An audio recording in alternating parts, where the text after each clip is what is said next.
you are in for an amazing treat. We're being joined by Georgi Dinkov, who is an advocate of bioenergetic medicine developed by Ray Peat, really rescued him from his personal health problems. I've learned so much this year. He's just opened my eyes to so many foundational basics. We are going to dive deep into the science.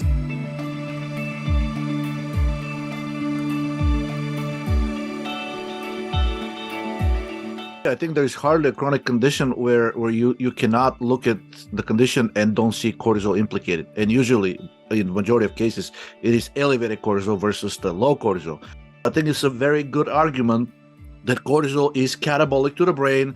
And clearly, if it's catabolic to the brain, it's probably not going to improve your mood. If anything, it's going to worsen it. If you don't consume sufficient amount of glucose, you will, of course, raise cortisol at night. It has been shown that cortisol levels do not decline with age unless you really have adrenal failure, while the levels of all of these anti-cortisol youth-promoting hormones declines with aging. Multiple intervention studies have demonstrated if you administer agents that oppose cortisol, block it at the receptor level, or reduce its synthesis, you can achieve really good health results and also the way you look. There's many clinics around the world that treat and even cure type 2 diabetes by putting diabetics on this really restrictive diet until they lose most of their fat, and then suddenly the metabolism of glucose gets restarted. So I think this directly shows you that the problem with the glucose wasn't the glucose itself. It wasn't the glucose that was fattening them up and the glucose that's causing the problems, but they had too much fat in their bodies. Once you get rid of that fat, no matter how you do it, the problems with metabolizing glucose disappear, which to me is a great testament to the Randle cycle. Georgi Dinkov, who is just beyond amazing. Thank you. Thanks for inviting me again. Hopefully the information we put out there is useful and people can improve their health. So from our very first conversation, what literally blew my mind was the information you shared about cortisol. Of course, everyone knows about cortisol. We're certainly taught about it in medical school. And if you look it up, you'll see that cortisol is responsible for glucose homeostasis, is what they typically, for regulating your glucose levels. But they, well, that's true. It really doesn't explain what it does. It's a rescue hormone, and its primary function is a glucocorticoid. It means it's the first part of it is glucose. That's what it does. It increases your glucose levels because if you go too low, you will go into hypoglycemic coma and you are dead. So it's a rescue hormone, and thank God it's available. Its only secondary component is an anti-inflammatory. So what Georgi explained is that when your glucose levels drop, you have to do this and to shred your protein. It's a very highly anti-catabolic protein. And I was listening to one of your podcasts this morning, Georgi, where you explained that the primary benefit of anabolic steroids to build your muscle mass is that it's anti-cortisol. That's how it works. It's like, who would have known? You would have thought it'd have some direct action on the muscles directly, but no, it's anti-cortisol. It's like mind blown again. This is another mind blowing. So that does this, but it's also the primary driver for aging. It is the hormone responsible for accelerating your aging process. Yep. And one of the reasons I got into this, and most people are biohackers, is that they want to throttle that down, throttle it back, so you're slowing the aging process. Yet virtually no one, and I know almost every major leader and thought leader in this space, and I've never really heard anyone talk about this. This is like mind-blowing information.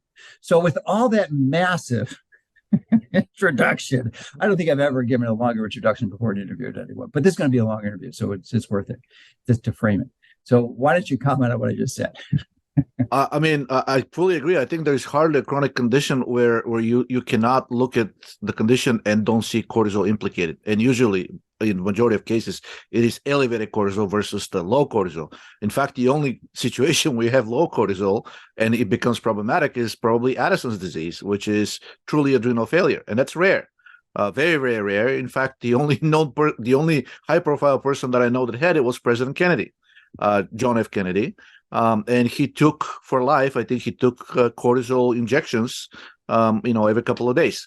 But for everybody else, now, if you look at John F. Kennedy, even with those injections, he basically was in a state of relative cortisol deficiency. But if you look at him, he looks remarkably young and handsome. Even not that he was very old when he became president and killed, but he looks younger than what other people at this age look like, and especially people at this age that are, if you look at them these days, they're going to look on average a lot older than JFK. And studies as far back as the 1950s and the 60s demonstrated that you can produce every single phenotype of aging if you inject cortisol, or at least create a state of relative glucocorticoid excess in the animal. So you can do that either by injecting synthetic or natural glucocorticoids, or you can do it by reducing the levels of the natural anti-cortisol steroids in the body, and those are pregnenolone, progesterone, DHEA, but in males, testosterone, and also dihydrotestosterone. So if you reduce the levels of those anti-cortisol steroids and keep the cortisol levels normal as they are in the animal, you will still achieve the same kind of like the phenotype of aging. And that's actually pretty much what happens to people as well.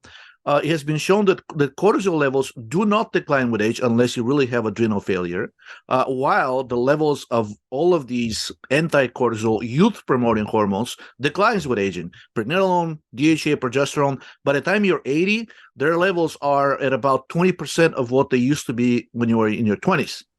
So really what happens is that cortisol stays the same, but basically your relative state of cortisol increases because there's nothing to oppose the cortisol that is already there.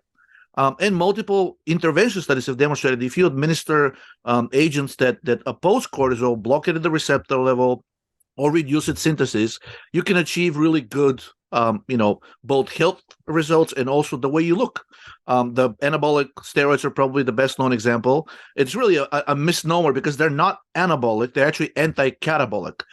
Muscle has one of the highest expressions of the glucocorticoid receptor, through which cortisol shreds the muscle. It binds to the receptor and increases a number of different proteolytic enzymes. I did not know muscle's the highest. It is? Really? Yeah. And then gastrointestinal tract and brain. So these are the three places where the receptor is the highest. So cortisol actually shreds your brain tissue too? Exactly. And it causes massive brain atrophy. And it's been well established for the last 5 decades that cortisol can actually cause depression. People with depression have smaller brain mass and brain volume than people that don't have depression. This was probably one of the most convincing arguments to classify depression as a physiological condition, in addition to being purely mental as well. They looked at MRI scans of people with depression, and they saw they have, depending on how severe the depression is and for how long and when untreated, these people had much smaller brain volume and a number of brain cells as well, number of neurons. So they said, okay, can we form the hypothesis that maybe cortisol can cause depression if it's chronically elevated? Let's test it. Let's administer an anti-cortisol medication to animals and people and see what happens. Within 48 hours of the glucocorticoid blocker RU486 being administered to people with clinical treatment-resistant depression, they experience remission. So I think it's a very good argument that cortisol is catabolic to the brain, and clearly if it's catabolic to the brain, it's probably not going to improve your mood. If anything, it's going to worsen it. Yes. Well, thank you for that. And I think, so ultimately, as I mentioned, when your blood sugar level drops, that's a trigger for you to increase cortisol. This is the last thing you want to do. Really, one of your primary goals in achieving optimal health is to literally limit the elevation of your cortisol level. Much more dangerous than sugar level elevation, which almost everyone is focusing on. They've got monitors, the 24/7 glucose monitors, continuous glucose monitors called CGMs, that you can wear, and pretty much every 5 to 10 minutes you're going to get a reading because they're so concerned how dangerous glucose is. But that's not the issue. The issue is cortisol. Yep. And fats, right? So if your blood glucose is rising, they're connected. That's what we're going to talk about. They're connected. So instead of asking, okay, is elevated blood glucose a symptom or a cause of the pathology? So far, we've only been told that, hey, high blood glucose is the devil. You got to do everything in your power to lower it. However, all of the drugs on the market, especially the more recent ones that actually target lowering HbA1c, the glycated hemoglobin, all of them increase all-cause mortality. So clearly messing directly with the levels of blood glucose, it's not something you want to do. You may temporarily, decrease the biomarker, the glycated hemoglobin, but it does not mean you're getting healthier. There was a famous Harvard medical professor who said that the moment a biomarker becomes a goal, it's easiest to be a biomarker. So you're starting to chase something that's just a symptom. And unfortunately, for many conditions, simply because medicine says that they don't know what the cause is, then you're kind of relegating yourself to symptomatic treatment, and that's really what most of these blood glucose lowering drugs do. They may lower your blood glucose, but they may kill you in the long run faster than the elevated blood glucose would have done by itself. I just want to make it clear that we are not saying that it is not important if your blood glucose is elevated. Yeah, but absolutely. It's a symptom. It is not you don't want to hit that directly. You want to address the fundamental foundational cause, and then everything else comes into place. And just to give you an example, when on my first interview with you, I was still relatively high fat, 70-80% fat. And now I realized that wasn't a good strategy. Fortunately, I could tolerate it. I didn't have too many bad side effects, but it wasn't optimizing my health. Now I am down to like 27% fat and like 57-58% carbohydrates. And so having said that, you say, oh my gosh, you must be diabetic or something. No, I lost 5 pounds more. I really was a healthy body weight. And my blood sugar, I just had it been done. It went down, my fasting blood sugar went down 10. So, it's not, that's just, to me, personal anecdotal proof that it's not the carbohydrate ingestion, it's that what's happening at the mitochondrial level. And to help us understand that, I created a graphic because this science can get somewhat complex when Georgi describes it. And I just thought having a simple graphic. Now, if you look at this, it looks complicated, but when we discuss it, it will be okay. So basically, it shows that you only have 2 primary fuels that you can burn in your body as food, and that's fats and carbs. And the fats are broken down from a process called beta oxidation and ultimately wind up going to acetyl-CoA, which gets fed into the Krebs cycle. Now, carbs are different chemical structures. So they are a 6-carbon molecule, and when they're broken down, they break down to pyruvate. Mm-hmm. And this is really important because pyruvate then can also turn into acetyl-CoA, but it has to be enzymatically changed through an enzyme called pyruvate dehydrogenase, PDH, or some people call it PDC, pyruvate dehydrogenase complex. So when this complex or the enzyme itself is inhibited, we've got major problems because glucose can, the substrate pyruvate cannot go into electron transport exchange. And instead, it has to go backwards, not really backwards, but to another pathway, a primitive pathway, one that all the central single-cell organisms have, bacteria and such. And that is glycolysis, where it essentially anaerobically ferments that fuel to create energy. And it's very inefficient. It doesn't create a lot of ATPs. And the lactate molecule itself, when produced in large quantities systemically, as a result of glucose being shunted, will wreak havoc with your system. Your body has a metabolic switch. In many ways, this switch is a switch very similar to the one on a railroad track, where the train comes along and then you throw the switch and it goes down a different track. It can only go down one track at a time. The train can't split itself in two and go down both tracks. So there's a switch. And actually, this switch has a name. It's called the Randle cycle. It's essentially describes a process where your tissue can only burn one fuel at a time. It can't burn fat and glucose at the same time. And glucose is the same, is a synonym for sugar. So the threshold appears to be, and this is different for different people, but it's about 30%. And what do I mean? If your fat level is above 30%, then you're not going to be able to take that sugar, that glucose, and run it through your mitochondria, which is a small organelle within almost every blood cell in your body, except for the red blood cells, that produces cellular energy in the form of ATP. That's really one of the primary differences between higher order organisms and lower order ones like bacteria. They don't have mitochondria, we do. and it's very efficient at creating energy. However, if your fat level is over, fat content, the percentage of fat that you're consuming in your diet is over 30%, then this sugar is backed up and it can't go through the mitochondria. It has an alternate source. That alternate source is called glycolysis, and essentially is very inefficient. You can take one molecule of glucose and you only make two ATP. That's it. And it also doesn't require oxygen. And then, so we think, well, that's great. It's not going to create many reactive oxygen species. But that's actually quite to the contrary, because it's so inefficient, it's going to create a lot more reactive oxygen species. And we'll talk about that in a moment. So if your fat level is under 30%, and in some cases where there's some pretty severe metabolic inflexibility, like obesity or diabetes, that level may have to decrease to 15 to 20%, which is pretty extreme. That's a pretty low-fat diet. I don't think it ever really should go under 10%, but the lower you can go, the better that you can tolerate. Usually, meal or diets under 10% fat are going to be very hard to tolerate. It's just not doable for most people. But the threshold appears to be 30%. If you have less than 30% of your total calories as fat, then the glucose that you're ingesting can be used efficiently in your mitochondria. And we'll talk, there's some different ways that you can burn that even within the mitochondria if your fat is less than 30%. And we'll talk about that in a moment. But that's the primary principle, is you've got to get the fat level right first and foremost. And then you can hope that you're going to have a chance of burning this. The ideal ratio is not really known, but the epidemiological studies kind of show that about equal percentage in terms of calories is probably optimal for long-term health, unless you're trying to tackle a specific. Equal of fats and carbs? No, I'm saying 33%, 33% is for a healthy person.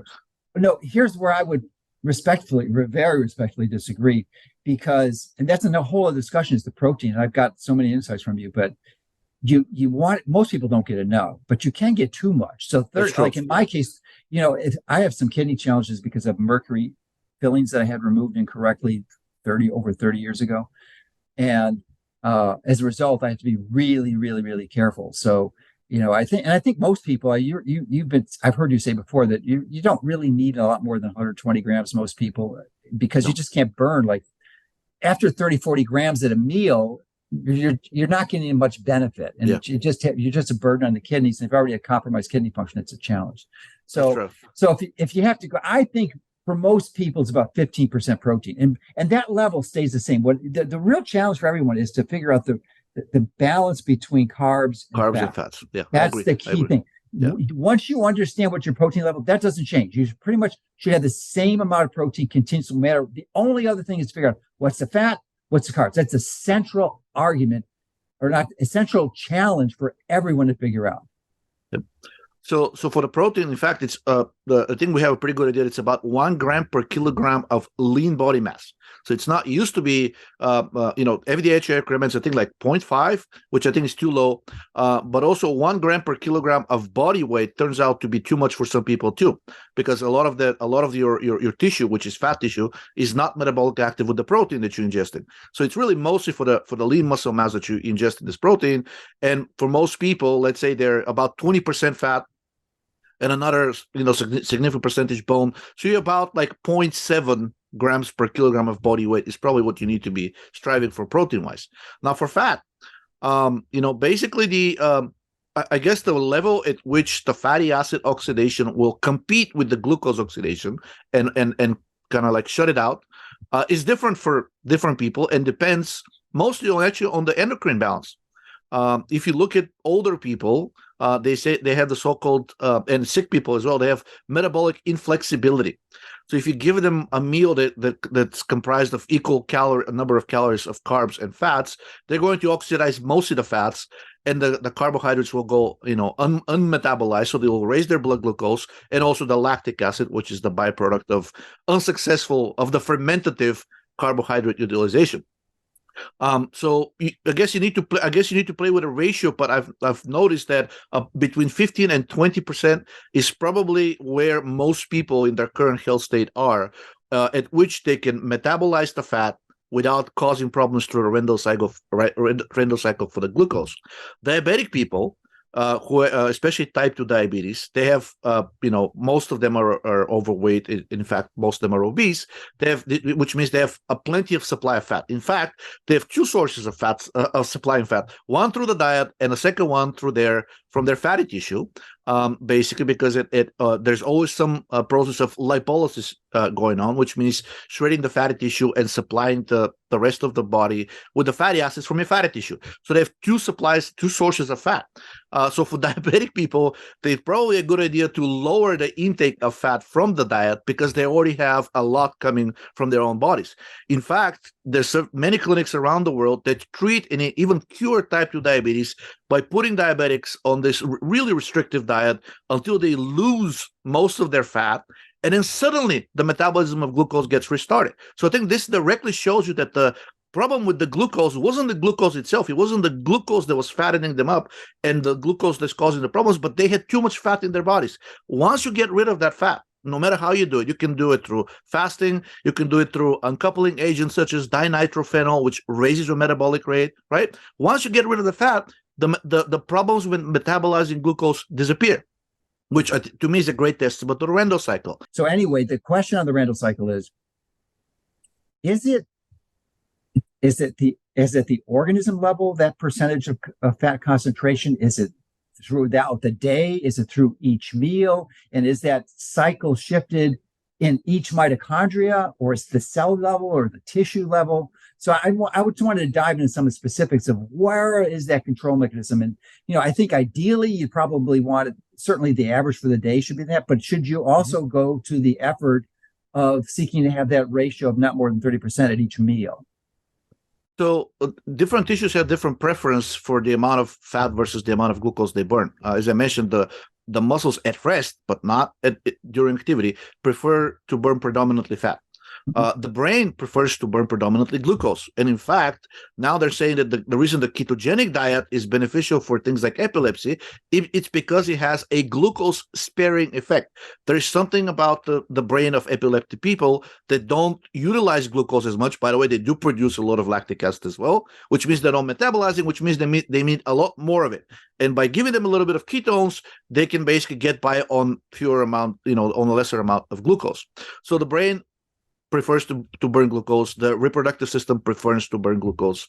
The gastrointestinal tract prefers to burn glucose. I think the liver is kind of like, it can go both ways. You can actually produce, you can use lactate to convert back into glucose and then oxidize that. You can oxidize fat, right? But the different organs have different preferences. And I think the best way to kind of like to gauge whether you're eating too much fat is cognitive function. If you're eating too much fat to the point where you're basically, interfering with glucose metabolism, you'll start getting the so-called brain fog. Your thinking process will slow. You'll start basically, spend more time searching for words. Your reaction time, coordination time will basically decrease. You'll kind of feel out of it a little bit. And that's actually notorious for people with type 2 diabetes and even type 1 diabetes. Their cognitive symptoms are overwhelming to the point that sometimes some of these people basically saying that there are certain days they cannot get out of the house because they feel like if they get in the car, they're going to crash it. Or if they go to a meeting, they can't even, compose the normal set of words that they need to compose in order to actually get through the meeting. So brain fog is a great one. I think sleep quality is another great example of whether you're consuming the wrong ratio of macronutrients. Also exercise capacity. So if you're always catching your breath and you're feeling fatigued all the time, that is actually a great sign/symptom of elevated lactic acid. And in fact, many different interventions that lower lactic acid are used as performance improving substances. Vitamin B1 being one of the, niacinamide also being a great one. We're going to talk about this later, I guess. So really, I guess the goal would is to eat the fuel with each meal, probably different macronutrients depending on the time of the day. I would say eat the more fat-heavy meals earlier in the day, breakfast and maybe lunch, and then eat the more carb-heavy meals at night because your brain and many of the other organs will really need that. It's very common that if you don't consume sufficient amount of carbs before going to bed, you will have trouble sleeping. People on high protein diet know that it's notorious, but they shouldn't be on that diet to start with. But people on a high-fat diet also have problem with sleeping, and I think one of the reasons is that if you don't consume sufficient amount of glucose, you will, of course, raise cortisol at night and elevated cortisol at night, which, by the way, it's already higher than what it should be. The cortisol is lowest at around 3 or 4 p.m. and it starts rising with the coming darkness, and its cortisol is highest at around 6 to 8 a.m. in the morning. So it keeps rising from about 4 to 5 p.m. on the previous day until 8 o'clock in the morning of the next day. But if you don't consume sufficient amount of carbs, that cortisol will be like that much higher, up to 40% higher. There was a study that measured the cortisol level of people on low carb diets and found them to be not statistically significantly different than people with Cushing syndrome. So basically, people that do not eat sufficient amount of carbs at night before going to bed. And I think to me that's probably the greatest example, is that because sleep quality can determine so much more than just whether you're going to feel rested the next day. People with sleep disturbances are known to have much higher rates of every chronic disease out there: cancer, diabetes, Alzheimer's disease, Parkinson's disease. In fact, now they call it the shift worker disease. People that are now working these night shifts are suing various governments around the world and saying, these night shifts are killing us. You need to pay us 10 times more because we need to compensate. They are. That's well documented. Documented. So and I think the reason is they work throughout the night when they should be resting. Their cortisol is higher when they're actually active, because at least when you're asleep, cortisol doesn't have to maintain an additional activity, which if there's no fuel, the cortisol basically, if you're awake during the night, the cortisol has to be that much more higher to shred your muscles and provide you with additional glucose. But even without the extra activity, if you're not consuming sufficient carbs at night, you will have problems sleeping, and you will wake up feeling unrested and probably jittery the next morning, because cortisol and adrenaline will be too high for comfort. Okay, well, you just walked into one of my 3 dozen or more questions I compiled since the last time I interviewed you, because I've been keeping a track of for this business interview. So there is a lot of evidence, Sachin Panda being one of the primary researchers out of California at the Salk Institute, that suggests that there's great benefit to not eating 3 to 4 hours before you go to sleep, essentially enhance autophagy, regeneration, repair mechanisms. So I think there's probably still some value to that, but I just want to tease out the details with you, because it would seem from my perspective that you don't want to eat a big meal before you go to bed. So, but there's still this issue, and I think I violated this rule, that I thought it was no calories. So, but just from what you said, it appears that there's some value to eating some clean carbohydrates. And that's going to be the next question we discuss, is what is a clean carbohydrate before you go to bed. So I'm wondering if you could talk about any potential impairment for autophagy and regeneration response with respect to the timing before bed, and what is I imagine a clean carbohydrate would be like honey or maple syrup or some even some fruit. But what is the quantity and the timing before you go to bed? So a couple of things on autophagy. I know it's the hot thing right now, just like AMPK activation. I had a recent blog post about that. Both AMPK and autophagy, and by the way, AMPK promotes autophagy, are actually implicated in cancer. You do not want to mess with autophagy too much. It has a lot of beneficial effects in terms of getting rid of dead or metabolically deranged tissue. However, if you do have an already present formed tumor, autophagy and AMPK can actually drastically increase its aggressiveness and promote metastasis. Number one. So let's say you do want to increase autophagy. I think it's a bit of a myth that eating what will somehow suppress autophagy below and put it at a suboptimal level. I sent Dr. Saladino several studies demonstrating that actually several of the carbohydrates are autophagy enhancers. Fructose is, trehalose, which is a fungal sugar. Yes, it is. Sucrose is. Fructose and sucrose increase autophagy. Who would have known? Who would have known? Yeah, same to the link similar to the link that I sent you. Cortisol increases inflammation, right? If you say this in a medical school, they'll probably throw you out. They'll say you're out of your mind. Right. So, what is the quantities, and what do you find? I know it's a range. The timing, is it like right before bed? Is it an hour before bed? I would say an hour before bed, because if you eat a meal that's too high in carbohydrates, basically you can get there's the infamous fructose malabsorption. There's only a certain amount of carbohydrates that your gastrointestinal tract can absorb per unit of time. So you need about an hour or two before basically the meal, if it's composed of simple carbohydrates. God forbid you ate the resistant ones, because then you we'll talk about that next. Yeah, then you need about an hour to 2 hours for people with really slow digestions to get these things into your bloodstream, and then I think at that point you'll probably be very relaxed at that point, and you'll naturally be inclined to fall asleep. Now, if you're eating the resistant starch, then you're going to have this issue of endotoxin buildup, and you're going to have the so-called restless leg syndrome. For a long time, the medicine has been mystified by this condition, but they've noticed that people who eat resistant starches have a higher incidence of restless leg syndrome. Why would that be? And then one scientist said, well, okay, so it's probably something to do with the bacteria, because these people always complain of bad digestion, at night. So they administer drugs that block either the TLR4 receptor, which is the endotoxin receptor, or they gave them the dopamine agonist known as pramipexole, which also turned out to be blocking many of endotoxin's effects. In both cases, the restless leg syndrome disappeared. So the issue with basically, being jittery and not being able to relax at night has to do with two things: either increased inflammation due to the increased endotoxin coming from your gastrointestinal tract, if you eat non-easily digestible foods, and or the subsequent elevation of cortisol, which is already high because it's at night, right? The cortisol has to keep you alive. Don't let blood sugar drop too low. So, but if you're eating resistant starches, then you're going to raise cortisol even more. So you have high inflammation and high cortisol going throughout the night. And I think most people who eat primarily resistant starches, especially the vegan types, if you go to the message boards on the internet, they're notorious for complaints of like, okay, I love this diet, I lost a lot of weight on it, but it's really destroying my sleep. What can I do about it? And so far, based on what I've seen in these message boards, nobody has really proposed any solution, simply because I guess it's kind of like not kosher to admit that eating certain type of carbs, it's going to mess up your digestion, which is fairly well established in the research circles. It's just not very well widely publicized. Yeah. So this is another huge, massive, important concept that people need to understand, because when in the introduction, I mentioned that I'm eating about 60% of my diet is carbohydrates. But it's not just any carbohydrates. You have to be very, very specific. And people think you can just throw them on there. And no, you can't. And especially when the Randle cycle is activated towards fat burning.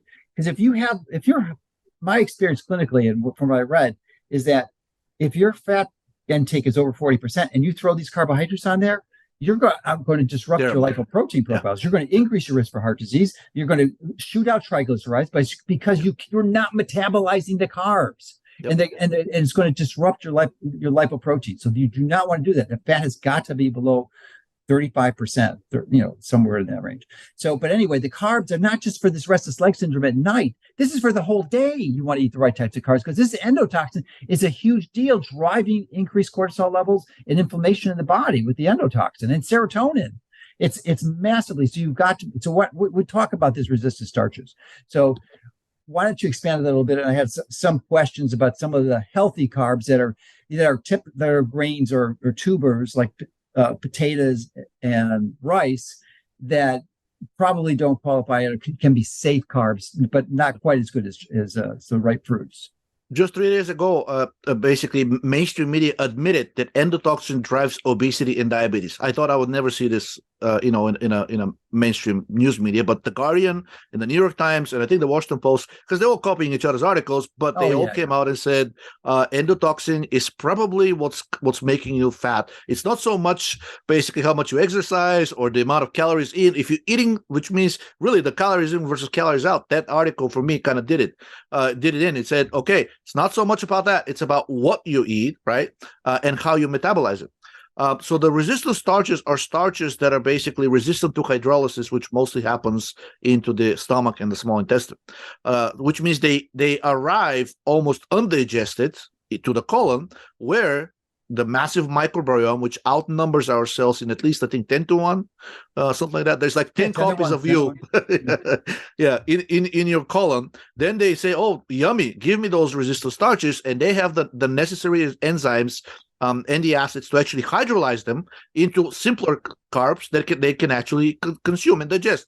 However, every time you get a bacterial colony food, the turnover of the bacterial cells into the colony is going to increase. And all of the gram-negative bacteria, there's gram-positive and gram-negative, have this component in their wall called endotoxins. So all the bacteria die, they rupture, and they spill it out into your colon. that amount of endotoxin basically can attach to your intestinal wall, and just the presence of endotoxin, just physical adsorption, AD, to the colonic wall can cause an inflammatory reaction, which makes the cells of the colon produce a lot of nitric oxide and serotonin. Both of these are actually very inflammatory. Over time, if you keep producing this endotoxin and the colonic wall is chronically low-grade inflamed, you're going to compromise the gut barrier. And basically what's going to happen is some of that endotoxin will get into your bloodstream, and it is known universally. Even if you pick up a mainstream doctor off the street, he'll tell you endotoxin in your bloodstream, major problem. We don't want that. We're using it, to test for various, immunosuppressive reactions, immunoactivating reactions. A lot of the adjuvants in the vaccines are actually acting like endotoxin. They're triggering an inflammatory reaction to wake up your immune system and say, oh, pathogen, start producing antibodies against that pathogen. But it's known that chronically doing that, right, you don't get injected with a vaccine every day, and it's for a good reason. These adjuvants can actually wreak havoc. So they act the same way as endotoxin. And every time you're eating long-chain carbohydrates that are not capable of hydrolysis in the stomach by the gastric acid, which is mostly hydrochloric acid, then they reach the colon, the microbiome, and then they start feeding the bacteria there and causing you a chronic inflammatory reaction. To make things worse, as your metabolic rate declines, the amount of gastric acid you produce also declines. And the gastric acid is the primary barrier for bacteria present in the food and in general surroundings, in the nose and the respiratory system, from actually going through your digestive system and starting to colonize the small intestine. Ideally, the small intestine and the stomach should be as close to sterile as possible. Now, you may have an H. pylori infection which causes ulcers and whatnot, but that's relatively rare and can be treated with antibiotic. It's not, the H. pylori does not really cause these metabolic disturbances that the regular bacteria that's in your colon that can cause. So once you start colonizing the small intestine, that compromises its nutrient absorbent abilities. So with advancing age or declining metabolic rate or increased inflammation, you produce even less acid. So more of these carbohydrates that you ingest, even the simple ones, may not even get properly digested and end up into the colon or even the small intestine, now colonized by bacteria. And all of this process drives the chronic production of endotoxin every time you eat.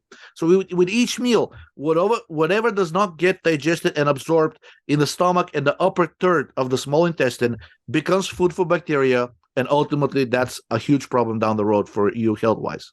Yeah, so this is something we generally want to avoid. This is really one of the central tenets of your and Ray Peat's work, is to avoid these for the most part. The amount of serotonin we need is really, really very low. It really, most of the biggest role of serotonin is gastrointestinal motility. And for everything else, any increase, even minor increase of serotonin, has been known since the 1920s to rapidly lead to fibrosis. The most successful anti-fibrotic drugs on the market currently are serotonin blockers, specifically We're going to go deep. We're going to go deep on that in a future podcast with you, because that's a big rabbit hole we can dive down. Because so many people are taking drugs, and especially I think it's like 40% of women over 40 are in SSRIs. So this is a big issue for a lot of people, and I don't want to dismiss it and go treat it superficially. So we'll go deeper on that. It's just the other one. But all right. Well, thanks so much, Georgi. Appreciate it. Thanks so much for watching. Remember, hit the like and subscribe button so you can get more videos that can help you and your family take control of your health.